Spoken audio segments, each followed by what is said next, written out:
A parada é a seguinte, toda a história do futebol em 17 minutos. Toda. O cara vai contar a história inteira, por completo, do futebol em 17 minutos. Vem comigo, chat. Como o futebol saiu disso pra isso? Golaço. Como a maioria das coisas hoje em dia, o futebol foi feito na China. Tudo começou há cerca de 2000 anos, quando alguns camponeses chineses ficaram entediados, não tinham Ué, mas não era a Inglaterra que inventou o bagulho? nada pra fazer e fizeram uma bola de couro, penas e cabelo. E voilá, a primeira bola de futebol foi feita. O jogo era simples, naquela época não tinha nada de impedimento e cartão vermelho, apenas alguns caras chutando uma bola entre cones de bambu nas ruas da China. E era chamado de cuju, mas Aparece isso aqui, aí eu olho pro chat, os caras falando, eu vi esse jogo. Aí é foda. uma bola entre cones de bambu nas ruas da China. E era chamado de cuju. Mas como o cuju se transformou até chegar ao futebol atual? Nós como vamos é que dividir foi? esse vídeo em 7 eras mais importantes da história do futebol, para ele se transformar no que é nos dias atuais. De antes de Pelé, passando por tudo que transformou o futebol, até se tornar no motivo Aí sim, hein? Aí evoluiu, hein? Ó, saiu disso aqui, credo, pra isso aqui, aí sim. É de um protagonista que o time do povo precisa. do seu estresse, aquilo que tira seu sono, que faz você arrancar os cabelos, mas que também te dá muitas alegrias e sentimentos únicos, né? Pegue sua pipoca aí, meu parceiro, pega o que você for comer, seu café, seu almoço, sua janta, o que você for ingerir aí, meu patrão. Não esquece de se inscrever, deixa o like nesse vídeo e vem com o Victorando pra descobrir toda a história do futebol em 17 minutos. Let's go, vambora. Vamos sair da Idade Média numa viagem no tempo até 1863, onde o futebol moderno nasceu. Porque aqui foram escritos os primeiros mandamentos do futebol. No dia 26 de outubro de 1863, a Associação de Futebol Inglesa escreveu o primeiro livro de regras do futebol. Quando eu falo de primeiras regras, eram as primeiras regras mesmo, irmão. Proibido pegar a bola com as mãos, baniram jogadas violentas.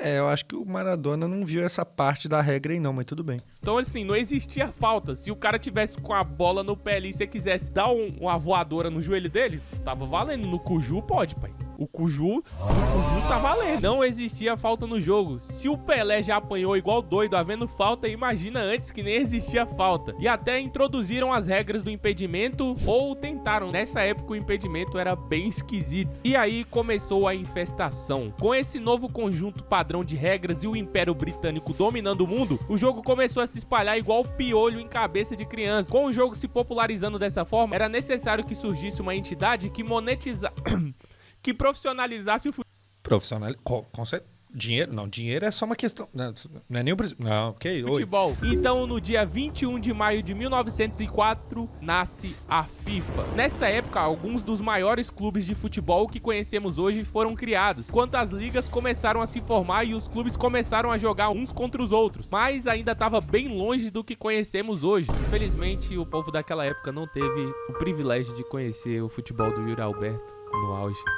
Tem um pessoal mais velho aí que teve a honra de ver o Pelé, né? A gente tem o prazer de ver Yuri Alberto. É quase a mesma coisa. Acho que o Yuri passa um pouco, é um pouco melhor. Yuri Ribamar. Deixa like em homenagem. Ribamar é grande atleta, grande atleta. Não vi Michael Jordan no basquete, mas vi Ribamar no futebol. Eu considero que posso morrer feliz. Aí. Alguns anos depois, em 1930, a primeira Copa do Mundo. Em 1930, o futebol mudaria para sempre. A primeira Copa do Mundo foi realizada. Brasil. O futebol já era um fenômeno global, mas não por muito tempo, porque o futebol estava prestes a entrar na sua fase mais crítica desde que foi criado. Em 1939, 39, tinha uns bagulho meio pai acontecendo lá pelo lado da Alemanha. Rapaz, você sabe o que é? Então, tinha um bigode aqui, ó, que não era do Ratinho, era um outro bigode, um pouco pior. Nossa, não era legal, não. certo homem com bigodinho começou E você achando que a Alemanha começou a fazer mal pro mundo em 2014, quando meteu 7-1 na gente.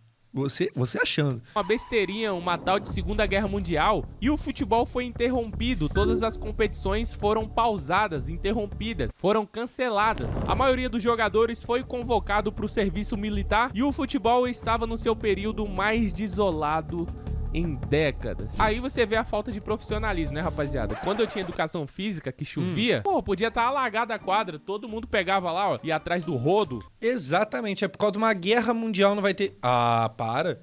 Nossa Deus, você chega num domingo, 4 horas da tarde, E não vai ter Brasileirão, porque, pipipi, popopó, tá tendo guerra. Pelo amor de Deus, prioridade, gente. Sugava a água da quadra, todo mundo ajudava a enxugar. Jogava com a quadra molhada, escorregando, que é isso? A quadra. Agora os jogadores de 1939, só porque tá tendo uma Segunda Guerra Mundial. É muito mimimi. É muito mimimi. A verdade é essa. Bom era no meu tempo. Não quer jogar uns futezinhos com os cria? Amanhã tem um fute com a União Soviética. Os caras, não vou não, tá tendo guerra. Tá de sacanagem, pô. Só porque tá caindo uma bomba, avião dando tiro de... Bomba tá caindo, tu mata ela no peito, tá ligado? Já treina, já. 50, lançamento da Kalashnikov, a famosa AK-47. Os caras não querem jogar o fute. Para, irmão. Criancice, pô. As prioridades, pô. Criancice. Mas em 1945, essa brincadeira acabou. E em 1955, nós tivemos um dos maiores marcos da história do futebol. 1955. Surgimento de Pelé. Em 1955, um jogador faria sua estreia pelo Brasil e mudaria tudo que se conhecia sobre futebol. Aos 15 anos, Pelé fez a sua estreia pelo Santos. Naquela época não tinha lei de proteção a menor não, filho, menor de idade. 15 anos mesmo já tava estreando lá no Santos. Você acha que tinha menor aprendiz? Tinha o Capino aprendiz. O Pelé, se não fosse jogar, ia virar ele ia conhecer a nova casinha que tava pagando muito, a Enxada Bet. Aos 15 anos, Pelé fez a sua estreia pelo Santos. Apenas 2 anos depois, se tornou o jogador mais jovem da história a jogar em uma Copa do Mundo. Com 17 anos, Pelé se destacou marcando 2 gols na final. E o Pelé se tornou o mais jovem vencedor de uma Copa 58 foi Pelé do Mundo, e o recorde se mantém até hoje, né? Essa Copa do Mundo deu à luz a primeira grande estrela do futebol. Um jogador que não era apenas um jogador de futebol, mas um ícone Não é nem a primeira grande estrela, é a estrela, ponto. cultural. Pelé conquistou mais 2 Copas do Mundo pelo Brasil, totalizando 3 Copas e alguns gols ao longo do caminho aí. Pouca coisa, só mais de 1000 gols aí, né? Só... quase nada. Porém, ao mesmo tempo que o Pelé... Inclusive, muita gente fala que o Pelé não tem 1000 gols. Na verdade, ele tem 700 e alguma coisa. Porque parte desses gols não foram oficiais. Tem uma parte que foram pelo exército brasileiro. O que prova que o Pelé jogaria uma Copa mesmo durante uma guerra. Muito pica. Tem que ser falado. Pelé estava criando um legado brasileiro, a Europa estava prestes a se consolidar aí como o berço do futebol, como a casa do futebol, com a criação simplesmente da Copa Europeia, que mais tarde se chamaria, o que é nos dias de hoje, a Champions League. 16 times de toda a Europa se reuniram para lutar pelo troféu. O Real Madrid ganhou a primeira edição. Quem diria, hein? Eu achei que a primeira Champions tinha ido pro PSG, mas não, foi pro Real Madrid. É difícil de imaginar, difícil. Da Copa, ganhou a segunda, aí depois ganharam a terceira também. A quarta. Ganhou a quarta. E a quinta. Ganhou a quinta. Ganharam as 5 primeiras Champions League. Isso é o Real Madrid. Os caras é apelão desde sempre, tá ligado? Depois eles cansaram e deixaram o Benfica ganhar na temporada de 60. Real Madrid ganha as 5 primeiras Champions League. Os caras criou o campeonato e eles falaram, beleza, então vou ganhar aqui os 5 primeiros, depois não conversa. 60/61. Mas o Real tinha o que pode ser considerado a primeira super equipe, com ícones do futebol como Alfredo Di Stéfano, Ferenc Puskás, que consolidaram o Real Madrid como uma potência aí nos anos seguintes, juntamente com o Endrick, né? O pessoal sempre esquece de anotar o Endrick nos livros de história aí, mas ele já tava lá. E aí começaram a surgir os ícones do futebol. O futebol passou a ser conhecido por seus superstars, suas grandes estrelas, jogadores que transcendiam o esporte, como Bob Charlton, Eusébio, e os caras sempre esquecem de citar o Endrick. Mas em 1966, 2 jogadores de futebol estavam prestes a subir ao topo do mundo e mudar o cenário. Pera, qual ano? 66? 66, 2 jogadores de futebol 66. estavam prestes a subir ao topo do mundo e mudar o cenário do futebol de maneira muito diferente. Seriam eles? Isso aqui na sua cabeça. Visualiza esse cenário. 1966, a Inglaterra...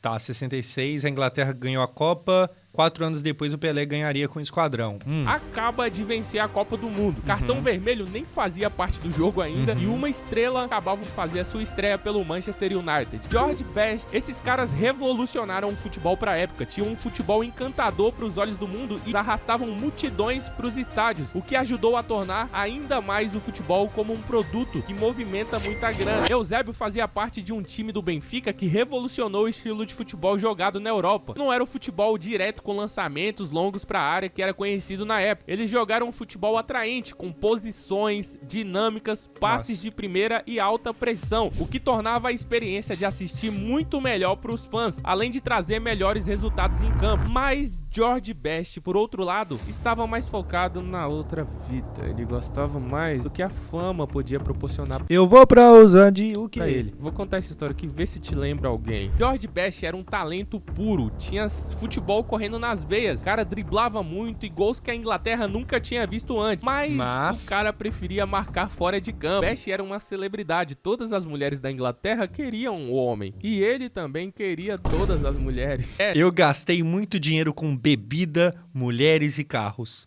O resto eu desperdicei. George Best. Estas bebidas, Jorge, o melhor.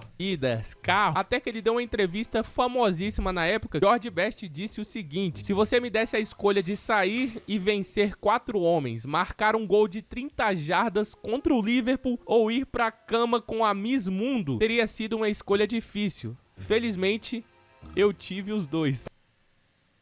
Então, desculpa então, foi mal. Desculpa, não, perdão. Não sabia, se eu soubesse que era assim, eu nem via. Foi mal. Acho que achamos o ídolo do Neymar aí, né, rapaziada? O Endo que falou que o ídolo dele é Bob Shaw, todo mundo riu. Mas agora se o Neymar vir numa entrevista e falar, não, meu ídolo é o George Best, não é pra rir não. Considera que o cara tá seguindo o mandamento do cara. O cara preferia as verificadas da época, né, mano? Eusébio e Best aproveitaram o final dos anos 60 e 70 no topo do jogo e ambos se aposentaram em 1984, abrindo espaço pra um novo ícone do futebol. Os anos 80 foram uma ótima Maradonation? Ou é outra pessoa? época pro futebol, marcou um aumento significativo no futebol televisionado. Então as televisões começaram a ser mais acessíveis e se tornando mais popular, e como transmitiam jogos de futebol, o futebol foi se tornando cada vez mais popular também. E aí começa a ascensão do futebol italiano. Com a vitória da Copa do Mundo de 1982 pra Itália e grande sucesso na Liga dos Campeões pelo Milan, Inter de Milão e Juventus, os olhos do mundo estavam na Itália. Porém, a parte mais notável desse crescimento do futebol italiano foi marcada pela chegada de um jogador. Em 5 de julho de 1984, o Napoli apresentou seu novo reforço para um estádio com 75 mil torcedores. Simplesmente era apresentado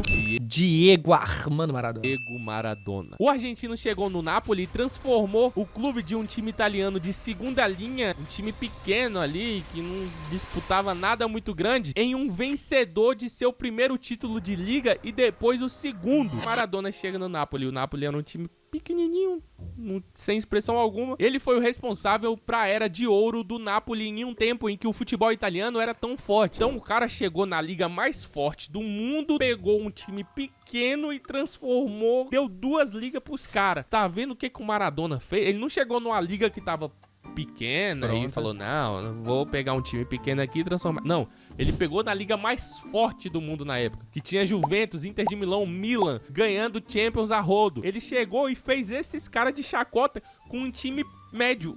Cê é louco. E embora ele tenha tido algumas controvérsias ao longo do caminho, mais notavelmente nas quartas de final da Copa do Mundo de 1986, o gol que destruiu a Inglaterra, o gol da mão de Deus, Maradona mandou a Inglaterra pra fora da Copa do Mundo com um momento claro de trapaça que não foi pego pelo árbitro, né? Hoje em dia com o VAR, se fosse com o VAR brasileiro, uns 10 minutinhos Exatamente, uns 10 minutinhos. Analisando, eles iam considerar o seguinte: depois da análise do VAR, a interpretação foi toque sem intenção. O jogador não Imagem não conclusiva. estende o comprimento do corpo. Gol legal. Maradona levantou o troféu pela Argentina, consolidando-se como um dos maiores jogadores de todos os tempos. Na época, não existia bola de ouro pra sul-americano, né, rapaziada? Mas presume-se que se fosse nos dias atuais, o Maradona teria ganho de 4... Não, calma aí. Entre 4 e 5 bolas de ouro. Jogou pouco, né? Não, mas peraí. Não existia bola de ouro pra sul-americano? Ou não existia bola de ouro pra quem jogava na América Latina? Porque o Maradona já tava jogando no Napoli.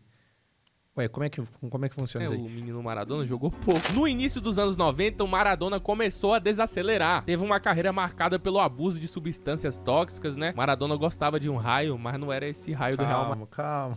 Faz eu rir dessas coisas não, viado. Calma aí. Madrid não, era outro tipo de raio. Então o seu talento não o levou mais longe. Depois de testar positivo para algumas substâncias, aí o Maradona foi banido do futebol por 15 meses e deixou o Napoli. Ele fez um retorno ao futebol alguns anos depois, mas a história se repetiu. outro. Não existia pros americanos, só pra europeus que nasceu lá. Eu jurava que era só pra quem jogava no futebol europeu.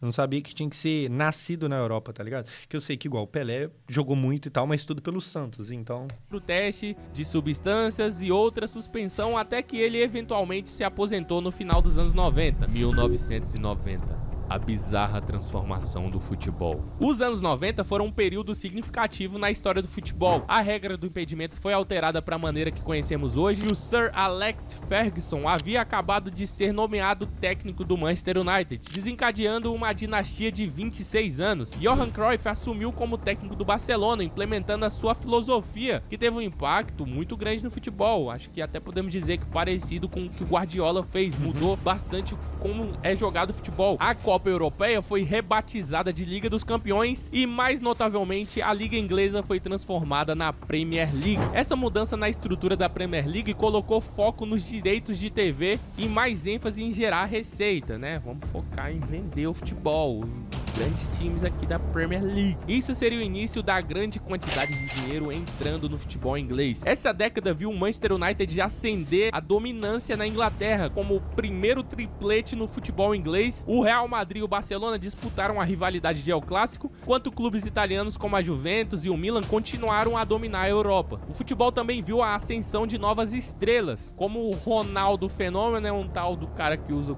cascão aí, sabe? Você deve conhecer um tal de Ronaldo Fenômeno, que se transformaria no maior nome do futebol mundial aí na virada do milênio. Então, chegando aos anos 2000, teve Zidane também, que foi bem grande. O futebol continuou sua ascensão. Cristiano Ronaldo e Lionel Messi começaram a dominar a cena, ambos transformando os limites do que era possível no esporte e rivalizando com os melhores da história. As redes sociais, o surgimento de plataformas de streaming e a popularidade global do futebol levaram a um novo tipo de acesso ao esporte e aos jogadores. Então, pô, imagina assim, tu acompanha os stories do cara que tu é fã. Isso não existia. Ah, não, o cara... Eu acho que antes de rede social popularizar tanto a rivalidade Messi e Cristiano Ronaldo, o Messi é bom pro Cristiano e o Cristiano é bom pro Messi, tá ligado? Um engrandecia o outro. Era uma parada, tipo assim, a gente brinca e tal, que, pô, não vimos Pelé e tal, que não sei o quê, mas a gente viu o Cristiano e Messi. Isso aí foi muita sorte. Faz um gol aqui agora no Cuiabá, amanhã tem 170 edits do cara.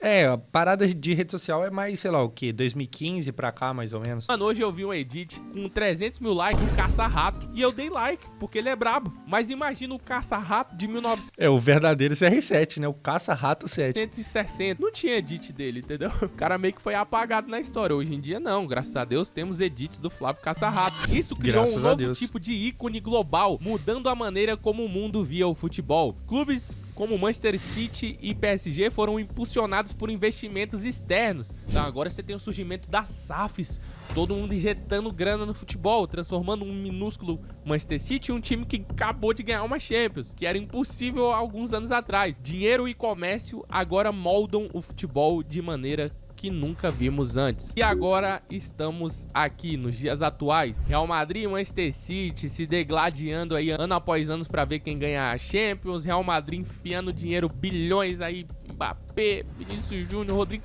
o maior clube do mundo. Barcelona ainda... O futebol hoje gera e gira, mais dinheiro do que nunca. Com aquela rivalidade, conseguindo bater de frente com o Real Madrid algumas vezes, sempre disputando em protagonismo na La Liga. Yuri Alberto, o maior artilheiro da rua dele. Tite ganhando jogos de 0-0, acabou de voar na Liberta, né? Seleção passando mal sem um adulto Ney, a gente arrancando o cabelo, é normal, é o futebol de hoje em dia. Volta Cuju, eu quero que o Cuju volte. Cara, sabe o que eu acho muito louco reparar? Se você pega uns jogos mais antigos, tipo 2005, 2007, 2008, 2009, você vai ver muito estádio vazio. Hoje em dia até time, assim, quando a torcida é realmente próxima ao time. Pegar o Vasco como exemplo. Ano passado quase caiu, mas estádio lotado o tempo quase que todo, tá ligado? Inclusive, parte do Vasco não ter caído é justamente o apoio da torcida. Antigamente é muito comum você ver muito jogo com estádio bem vazio, bem vazio, bem vazio. Eu não aguento mais futebol esse ano, pra mim tá... Antigamente, como eu falei, ali na década de 2000 e tal. me estressando. Porque se você volta lá no tempo do Pelé, tinha 150 mil pessoas dentro do Maracanã. Hoje em dia nem cabe.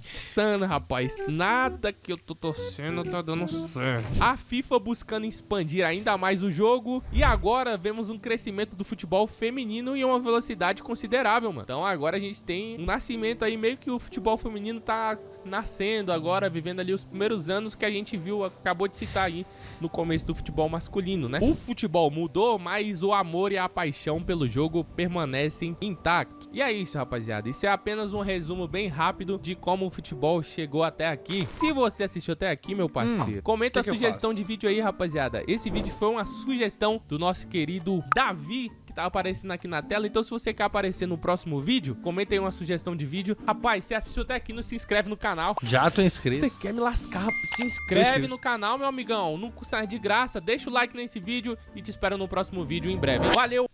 Victorando sempre trazendo as ideias mais nada a ver, mas fica bom, fica bom. O último jogo do Flamengo parecia que estava vazio, mas tinha 44 mil pessoas. Pro padrão do Flamengo, era um campo meio esvaziado mesmo. Mas é igual eu falei, quando eu falo que antigamente parece que estava mais vazio, eu nem parei para ver pesquisa, tá? Para ver se de fato era. Mas o que se nota é que, assim, antigamente zaço era lotado, tem papo de, sei lá, 200 mil pessoas no Maracanã. Antigamente era muito menos confortável, mas cabia muito mais pessoas. Só que ali na década de 2000, de 2010 e tal, o bagulho parece que, mano, não dava gente. Ingresso tava caro, pelo que disseram. Mas isso aí o pessoal do chat acabou de falar, e gente que nem tem idade pra saber disso. Vai ver, nem tinha nada a ver. Vai ver, só tava numa época pior. Porque, assim, o quê? 2008, 2010, o país não tava cagado. Teve a crise de 2009, mas eu acho que é mais uma parada de... Mano, hoje é um produto melhor que vende mais do que naquela época, tá ligado? Do que há, sei lá, 10, 15 anos atrás. É por aí, 15 anos mais ou menos. Acho que é por aí, tá ligado? Tô falando do Flamengo. Ah, tá, o ingresso vazio. Cara, tá, o Flamengo, por exemplo, semana passada, essa semana, na verdade, tava só com 44 mil pessoas, só é meio vacilo, porque 44 mil pessoas ainda é muito, mas tava só com isso porque tava caro. Mas vamos combinar aqui, se o Flamengo tivesse ganhando de todo mundo, estaria vazio daquele jeito? Teria importância tá caro? Não teria. O pessoal estaria pagando de qualquer jeito. Então, assim, junta o fato de estar caro com o time não estar jogando bem. Porque se tivesse jogando bem, estaria lotado de qualquer jeito. Ia vir gente de tudo quanto é canto. Na final da Copa de 50 tinha 200 mil pessoas no Maracanã. Pois é, isso aí é muito louco. Isso aí, assim, mano, não dá nem pra imaginar. 200 mil pessoas. Hoje em dia, tipo, estádio topo de linha mesmo, sei lá, tem 80, 90 mil, tá ligado? Imagina o que é um estádio com 200 mil pessoas ao vivo, tipo, em loco. 200 mil torcedores. Que loucura que deve ser isso. É bizarro. E segurança zero. Segurança, conforto. Mano, naquela época, o pessoal... sabe, fazia as coisas sem nem ter estudo por trás e só vai que vai, tá ligado? Eu acho que assim, pô, televisão era muito mais difícil o acesso. Então, pô, anos 50, boa parte da galera que viu o jogo é quem tava no estádio. Porque, além disso, uma parcela pequeniníssima tinha televisão, outra, aí sim, já mais difundido, tinha rádio, né? Mas, mano, você vê, o jogo é bem melhor do que ouvir rádio. Pra quem nunca pegou a experiência de só ter... A única forma que você tem de acompanhar o futebol é pelo rádio, pra quem nunca teve essa experiência, não tenha, porque é muito ruim. Eu já tive horroroso, tá ligado? Então, pô, por isso que dava tanta gente, o estádio meio que não tinha limite, enquanto o KB vai colocando gente aí, era uma várzea, basicamente. Enfim, gente, agora eu vou terminando por aqui.